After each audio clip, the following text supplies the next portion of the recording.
My boys have grown up asking their mother, why is it that Dad gets up in the middle of the night and goes down to the TV room? Because he doesn't turn the TV on. He just sits there all night. That's because there are things you can't forget, things you're not meant to forget.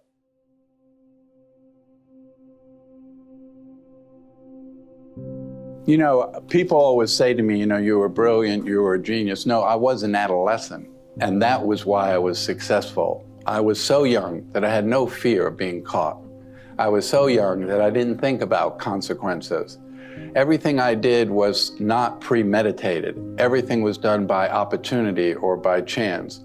So if in fact I was standing out in front of a bank in Manhattan with a $500 check, there was never a plan. I didn't say to myself, I'm going in, cash this check. If they say this, I'll do this. If they do this, I'll do that. I just went in and did it. And I felt that there was nothing I couldn't do. I had tremendous confidence in myself. Everything I did by chance. Everything was all these opportunities, but always the confidence that I could pull it off, and that became just from age.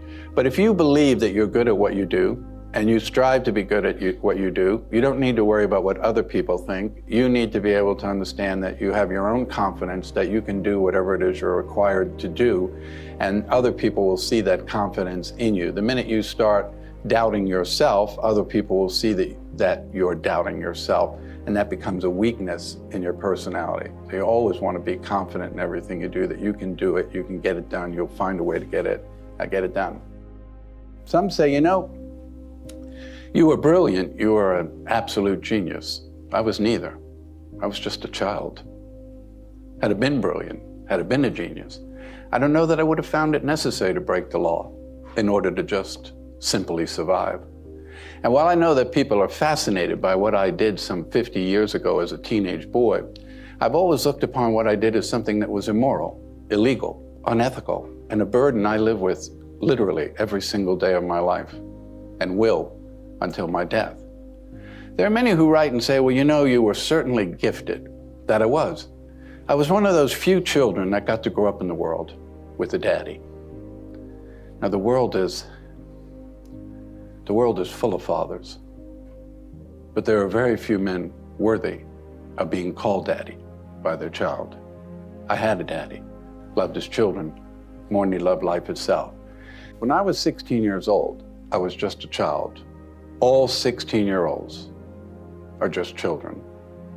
Much as we'd like them to be adults, they're just children. And like all children, they need their mother and they need their father. All children need their mother and their father. All children are entitled to their mother and their father. And though it is not popular to say so, divorce is a very devastating thing for a child to deal with and then have to deal with the rest of their natural life. For me, a complete stranger, a judge, told me I had to choose one parent over the other. That was a choice a 16-year-old boy could not make. So I ran.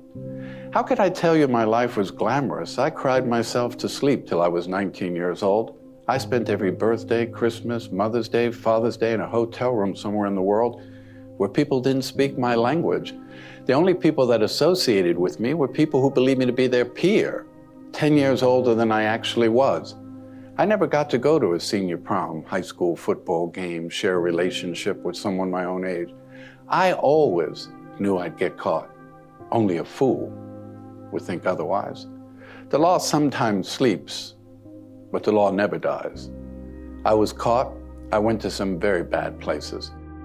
While I was sitting in that pitch black cell in France, my father, 57, was climbing the subway stairs of New York as he did every day. He was in great physical shape. He just happened to trip.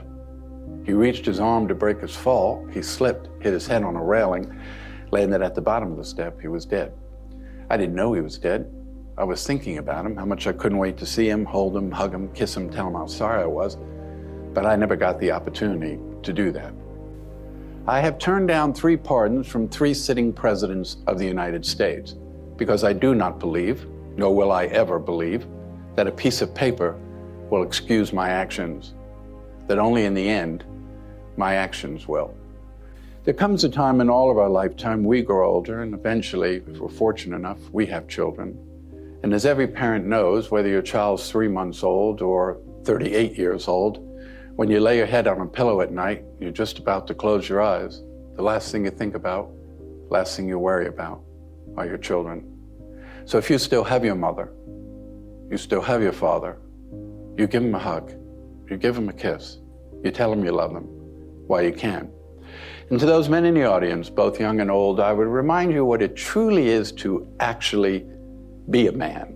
It has absolutely nothing to do with money, achievements, skills, accomplishments, degrees, professions, positions. A real man loves his wife. A real man is faithful to his wife. And a real man put his wife and his children as the most important thing in his life. Steven Spielberg made a wonderful film, but I've done nothing greater, nothing more rewarding, nothing more worthwhile, nothing that's actually brought me more peace, more joy, more happiness, more content in my life than simply being a good husband, a good father, and what I strive to be every day of my life, a great daddy.